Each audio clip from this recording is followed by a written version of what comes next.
Nah, kita semua itu sudah sering mendengar tentang Ratib Al-Haddad. Nah, Ratib Al-Haddad itu adalah susunan-susunan doa dan zikir yang disusun oleh seorang yang soleh, seorang yang dikenal di masanya. Jadi ilmunya zahir dan batin udah nggak diragukan lagi. Sekarang ada kesempatan kali ini kita semua akan belajar siapa sih Habib Abdullah Al-Haddad itu, bagaimana masa kecilnya, dan bagaimana pendidikan orang tuanya, kemudian juga bagaimana asal mula ratib tersebut disusun. Maka kita semuanya insya Allah akan mengkaji di pertemuan kali ini.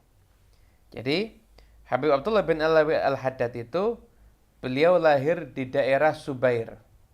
Subair itu adalah salah satu tempat yang ada di kota Tarim, wilayah Tarim. Lahir pada tanggal 5 Safar tahun 1044 Hijriah. Itu lahirnya beliau. Lahir dari kedua orang tua yang terkenal kesolehannya. Al-Haddad itu dari orang-orang tua yang dari kecil sudah mendidik beliau itu untuk peduli dengan urusan-urusan agama.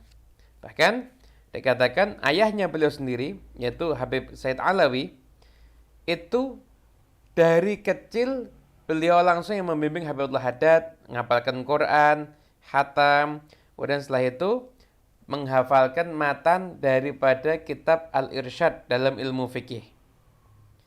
Kemudian beliau juga menghatamkan kitab Bidayatul Hidayah, itu dengan ayah beliau sendiri. Ibunya Sayyidah Salma binti Idrus Al-Habsyi itu juga merupakan seorang wanita yang solehah. Jadi ayahnya soleh, ibunya juga seorang soleh. Ayahnya sangat peduli dengan pendidikannya. Beliau hatam Quran itu juga dari bimbingan guru-guru, diantaranya adalah ayah beliau sendiri. Juga hatam beberapa kitab fikih itu diantara juga bimbingan daripada ayah beliau sendiri. Kemudian Habib Abdullah bin Alawi Al-Haddad, beliau dari kecil memang sudah mendapatkan ujian-ujian yang luar biasa daripada Allah Ta'ala. Dulu anak kecil itu kan biasa dikasih kain deh, biasa bahasa Jawa dibelebet begitu ya, dilipat-lipat kain, ditumbuk-tumbuk begitu. Pernah semalam itu nangis, semalam itu nangis. Ketika ibu-ibu, kenapa anaknya nangis? Ketika dibuka ikatan kainnya, ternyata di dalamnya ada kalajengking. Jadi beliau tuh disengat kalajengking itu sepanjang malam. Itu Abdul Haddad sudah diuji dari kecilnya. Nah, usia beliau 4 tahun, beliau itu terkena penyakit cacar. Nah, ketika terkena penyakit cacar, ketika itu ibunya lagi ada hajat, beliau ini ditinggal. Tinggal sebentar gitu, ibunya keluar, datang pamannya. Diambilkan minyak, dikasih minyak sebadan. Akhirnya cacar tersebut naik sampai ke mata, dan akhirnya Abdul Haddad usia 4 tahun secara zahir sudah tidak bisa melihat. Ketika itu ibunya nangis. Ya, namanya ibu, anak usia 4 tahun gak bisa ngelihat, di mana sih perasaannya? Nangis. Namun Abdullah bin Abdul Haddad dalam kondisinya yang terbatas tidak pernah menjadi seorang pribadi yang minder ataupun patah semangat, tidak pernah. Abdullah bin Abdul Haddad ya tetap berangkat, belajar, cari ilmu.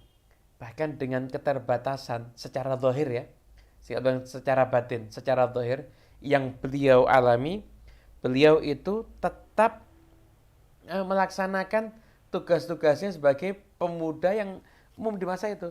Ya cari ilmu, datang ke tempat belajar, kemudian setelah itu juga beribadah. Bahkan di antara amal beliau, beliau setiap pagi itu pulang dari tempat belajar, itu beliau keliling ke masjid-masjid kota Tarim, dan beliau sholat sunnah 100 rakaat. Dari mulai kecilnya. Jadi Anda bisa bayangkan anak kecil sholat 100 rakaat itu kalau tidak karena nikmat nggak mungkin dilakukan. Bagaimana Allah Ta'ala menjadikan Habibullah Haddad itu tentunya melalui berbagai macam wasilah. Beliau tuh yang mendapatkan inayatullah, ya perhatian khusus daripada Allah Ta'ala. Dan saya itu orang tua yang soleh, guru-guru yang soleh. Akhirnya sesosok Habibullah Haddad ini dari kecil itu wiritannya yang setelah pagi, setelah taklim pagi, itu sholat sunnah 100 rakaat di semua masjid yang ada di kota Tarim. Ingat kadang-kadang masjidnya ditutup, beliau manjat. Kemudian saya itu masuk ke masjid untuk melaksanakan sholat. Anda bisa bayangkan, jadi keterbatasan Habibullah Haddad itu nggak mengurangi sama sekali semangat beliau di dalam menjalankan kehidupan sebagaimana orang normal pada umumnya. Makanya manusia itu kadang-kadang Allah Ta'ala diuji macam-macam. Ini beliau Al-Haddad juga diuji. Tapi sama sekali beliau tidak goyah dan tidak bergeser daripada tugas yang seharusnya beliau lakukan. Kemudian setelah itu Abdullah Haddad tumbuh dewasa, beliau mendapatkan bimbingan daripada para guru, dan guru-guru beliau itu memang yang beliau tuh pernah, yang sering beliau sebutkan itu kurang lebih ada sekitar 9 guru. Ya, ada sekitar 10 guru, guru. Namun secara total guru-guru beliau yang beliau pernah belajar dengan guru-guru tersebut itu kurang lebih jumlahnya di atas 100. Bahkan semuanya adalah orang-orang istimewa. Baina kulli arif awali. Antara arif billah atau walinya Allah Subhanahu wa Ta'ala. Itu gurunya Habib Abdullah bin Alawi Al-Haddad. Bahkan gurunya dari berbagai macam kalangan. Bukan cuma dari kalangan Sayyid, anak cucu Nabi Muhammad SAW, akan tetapi gurunya Habib Abdullah Haddad juga ada dari kalangan para masyayikh. Orang-orang yang istimewa dari kalangan masyayikh. Di antara gurunya Habib Abdullah bin Alawi Al-Haddad itu adalah Al-Faqih Muhammad bin Ahmad Bajuber. Jadi ada kabilah Bajuber. Marga Bajuber ini sekarang keturunannya itu banyak ada di Indonesia sekarang. Itu ada namanya Al-Faqih Muhammad bin Ahmad Bajuber. Ini Abdullah Haddad belajar fikih. Ya, dalam bidayahnya, permulaan itu belajar fikih dengan Faqih Muhammad bin Ahmad Bajuber ini. Nah, beliau ketika datang kepada Syekh Muhammad Bajuber, kemudian setelah itu di sana banyak juga abna usadah yang lainnya, para habaib yang lainnya. Jadi dulu para habaib dan para masyayikh itu mereka satu soft, berada di jalur yang sama. Habaib yang muda ya belajar dengan para masyayikh. Nanti sekalipun para masyayikh juga ada yang belajar dengan para habaib. Mereka saling menghormati dan mereka tetap melanjutkan berjalan di satu rel yang sama, satu thariqah yang sama, fi shafin wahid. Ketika itu Haddad datang ke tempatnya Faqih Muhammad Bajuber ini, datang di sana duduk di majelisnya. Dan setelah itu datang minta izin. Saya kepingin belajar. Dan menghafalkan kitab Bidayatul Hidayah. Dan saya ingin menghatamkan Bidayatul Hidayah dengan engkau, wahai Syekh. Kata Al-Faqih Syekh Muhammad Bajuber belum mengatakan, waduh, menghafalkan Bidayatul Hidayah itu susah loh.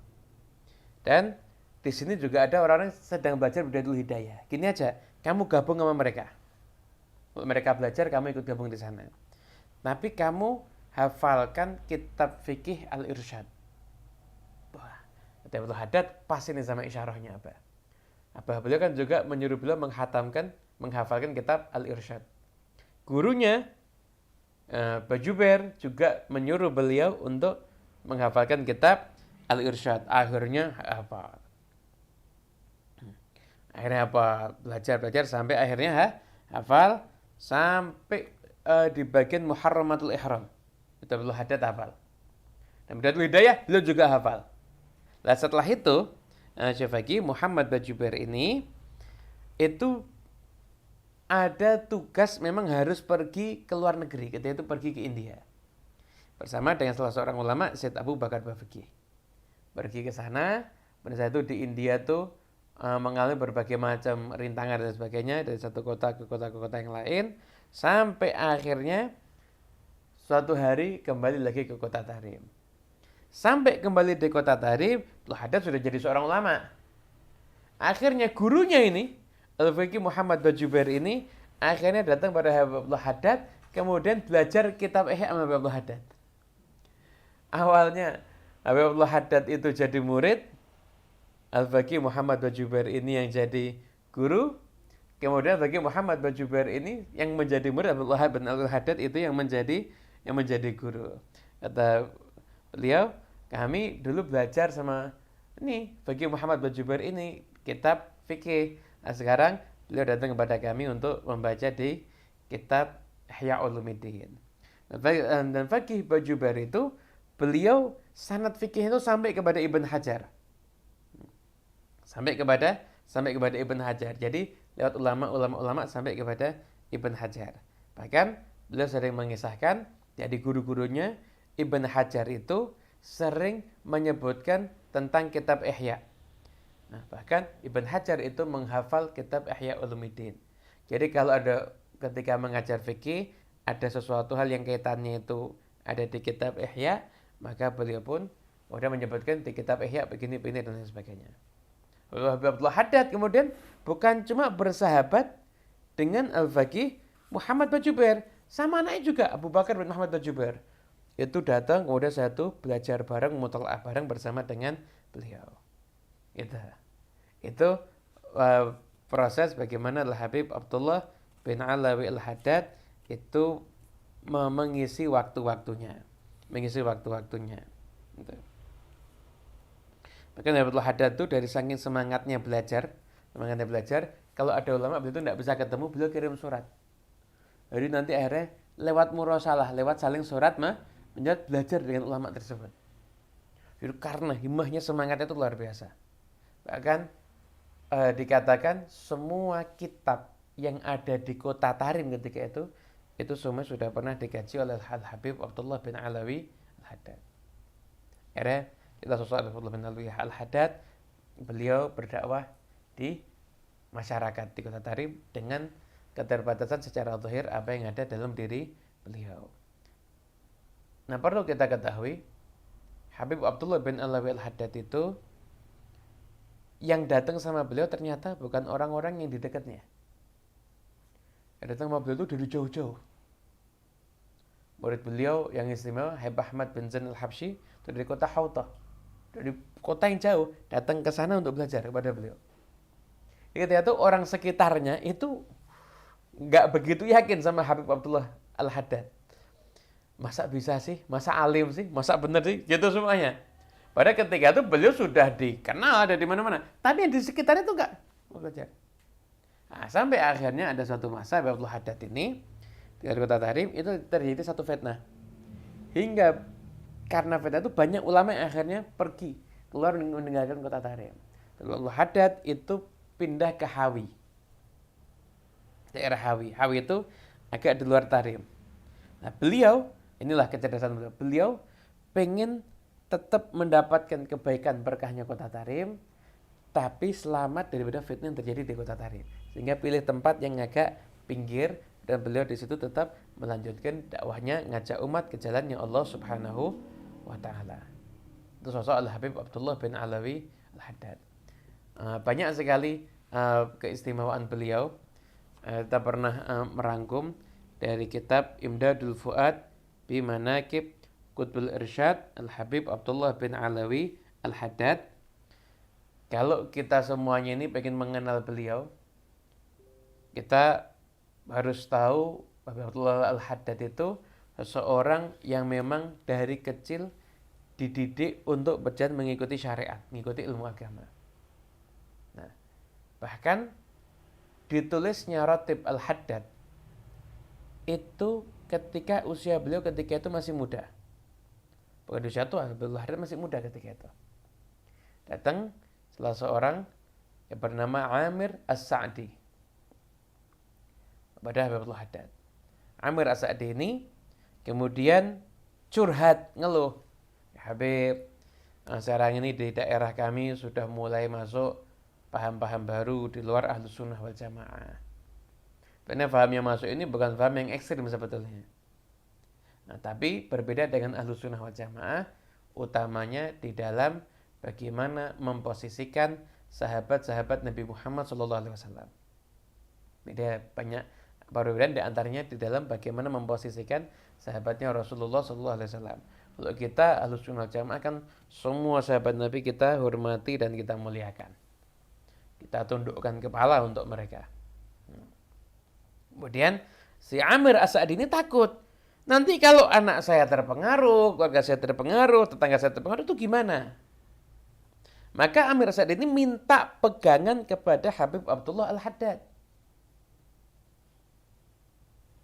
Setelah itu Abdullah Al-Haddad istikharah, nggak langsung-langsungan. Mereka tuh nggak mau bergerak karena hawa nafsu, sekalipun bentuknya itu dakwah, nggak mau, istikharah dulu, minta petunjuk. Nah, setelah minta petunjuk, barulah mendapatkan isyarah untuk menyusun doa-doa dan zikir-zikir yang ada di dalam ajaran Nabi Muhammad SAW. Jadi Ratib Al-Haddad itu bukan Habib Abdullah Haddad ngarang, enggak. Itu ada tuntunannya dari Quran, ayat Qurannya ada, hadis Nabinya juga ada, disusun sama orang yang ngerti. Kita semua mungkin lihat di hadis, nyusun seperti itu, mungkin bisa semuanya. Apalagi sekarang kan sudah banyak aplikasi. Bisa. Tapi ini beliau dari kecilnya ini udah ahli zikir. Sehingga beliau tuh dapat pengetahuan dari Allah Ta'ala mana zikir yang punya khususnya ini yang harus didahulukan, ini jumlahnya sekian dan lain sebagainya. Dari pemahaman yang Allah berikan kepada beliau inilah beliau menyusun dari ayat Quran, dari hadis Nabi Muhammad SAW sampai akhirnya jadilah Ratib Al-Haddad tersebut. Ratib ini susunan dari Al-Habib Abdullah bin Alawi Al-Haddad. Ratib ini akhirnya tersebar sampai kemana-mana. Daerah mana yang tidak mengenal ratibnya Habib Abdullah Al-Haddad. Bahkan ada kitab syarah Ratib Al-Haddad. Penjelasan Ratib Al-Haddad yang disusun sama cucu beliau sendiri. Itu di situ sudah disebutkan. Di waktu itu di Basrah, di kota Basrah itu ulama-ulama kumpul. Kemudian setelah itu membahas tentang wiridnya para masyayikh. Di antara wiridnya para masyayikh yang paling terkenal, yang tersebar ketika itu adalah ratibnya Habib Abdullah bin Alawi Al-Haddad. Bahkan sampai ke Mekah, Madinah, bahkan sampai kepada Nusantara, sampai kepada negeri yang kita cintai ini. Bahkan sampainya ke negeri yang kita cintai ini, sebagian ahli sejarah mengatakan di masa hidup Habib Al-Haddad sudah sampai ratib ini ke negeri yang kita cintai ini. Maka wilayah mana di Indonesia yang nggak baca Ratib Al-Haddad? Kita pernah ketika itu bersama dengan guru kita itu pergi ke daerah Gunung Bromo yang puncak. Gunung Bromo yang puncak, udah nggak ada tetangganya di sana. Ada masjid, di sini ada satu rumah, yang masyarakat datang dari bawah. Udah nggak ada tetangganya. Di Gunung Bromo puncak itu bacanya apa? Ratib Al-Haddad. Itu sama Maulid Simtuduror gitu ya.